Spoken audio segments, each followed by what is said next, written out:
سيدات والسادة، اليوم فتح المتحف المصري الكبير للجمهور من المصريين والسائحين، وذلك بعد حفل الافتتاح الضخم يوم السبت الماضي بحضور الرئيس السيسي وعدد من الملوك والرؤساء. لمزيد من التفاصيل حول هذا الموضوع معنا الآن على الهاتف الأستاذ مجدي صادق، خبير سياحي وعضو غرفة شركات السياحة. بنرحب بحضرتك أستاذ مجدي. صباح الخير أستاذ ريهام. سهام وصباح الخير على مصر كلها في يوم الحب، عيد الحب، واللي بيتوافق كمان مع اكتشاف مقبرة توت عنخ آمون 4 نوفمبر 1922. في هذا التاريخ بافتتاح المتحف المصري سيظل عالق في الأذهان بأنه أول يوم يستقبل الجمهور استقبالهم في عيد الحب المصري. نعم، يعني المتحف المصري لا يعد مجرد منشأة أثرية، بل مشروع وطني متكامل يمكن استثماره كمنصة جذب سياحي متجددة. كيف يمكن أن يتم هذا الاستثمار؟ بالنسبة لاستثمار المتحف المصري الكبير كنقطة جذب سياحية، احنا لا نجد ما نقول أكثر من العشق والهيام بتاع ملكة الدنمارك وهي بتشاهد مقبرة توت عنخ آمون، وهي واقفة قدام الماسك بتاع اللي هو القناع بتاع توت عنخ آمون، وهي بتشاهد التابوت الذهب 110 كيلو جرام خالص لتوت عنخ آمون مع الاتقان الصناعي الرهيب. لو حد اتفرج على الصورة دي في العالم كله لملكة الدنمارك، غير الملوك اللي اخذوا صور سيلفي مع ملوك مصر واتصوروا تحت تمثال رمسيس الثاني طول 12 متر وزن 50 طن، اللي هو بيستقبل الجميع في المتحف المصري كما قام به فخامة الرئيس السيسي والحفل، سمع في العالم كله.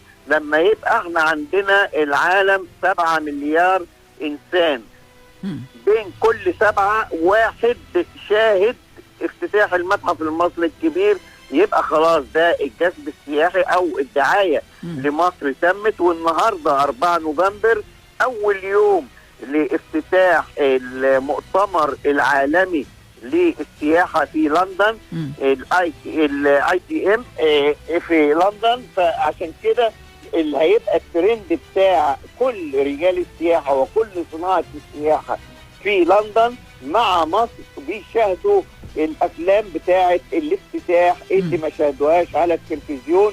وهيبقى ان شاء الله الطلب السياحي على مصر كبير جدا، ولازم نستثمر هذا الطلب باقامه منح وتسهيلات لزياده عدد الغرف الفندقيه وفي زياده اسطول النقل المصري، لان لازم يبقى في تسهيلات ومنح من الحكومه عشان نقدر نستقبل العدد المهول اللي مفروض احنا منتظرينه في 2026، واللي قدره وزير السياحة شريف بيه فتحي ب 25 مليون سائح من 18 مليون سائح سنستقبلهم هذا العام، بزيادة 7 مليون سائح.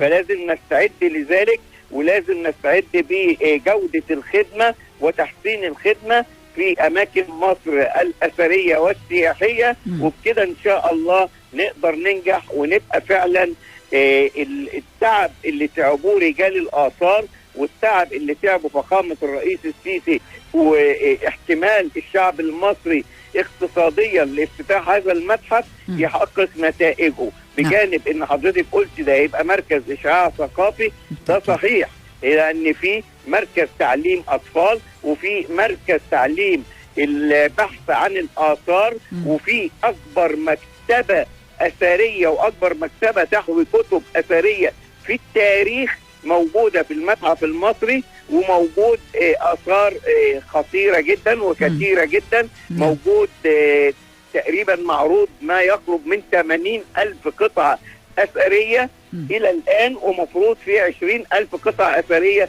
في انتظار العرض، لأن مساحة المتحف هو 100,000 متر مربع داخل المبنى، 10 مرات قد المتحف المصري اللي في التحرير. نعم، يعني أستاذ مجدي، هل يمكن أو كيف يمكن تحقيق التكامل بين المؤسسات السياحية والهيئات الأثرية لتعظيم الفائدة من هذا الحدث الكبير؟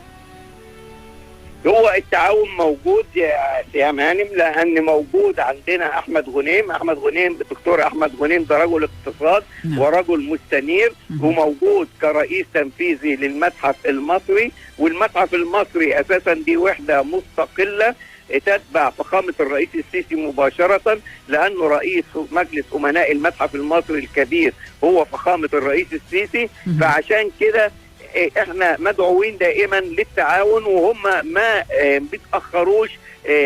احمد غنيم، الدكتور احمد غنيم ما بيتاخرش في اي طلب يسهل زياره السائح.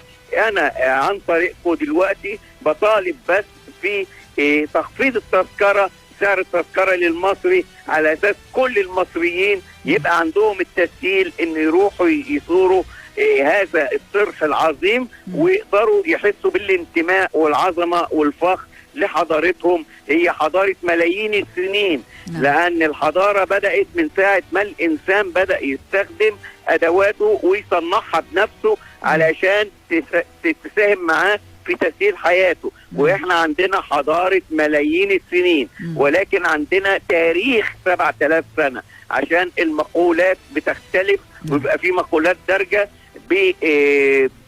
بتضيع حق المصريين ان احنا حضاره ملايين السنين. نعم، يعني بالتأكيد في دعوة عامة لكل المصريين من اليوم بزيارة هذا الصرح الكبير، المتحف المصري الكبير. وبالتأكيد شركات السياحة كانت عاملة يعني ترويج لهذا اليوم لدعوة السائحين لهذه الزيارة. احنا بنشكر حضرتك جدا أستاذ مجدي صادق، الخبير السياحي وعضو غرفة شركات السياحة. شكرا جزيلا لحضرتك يا فندم.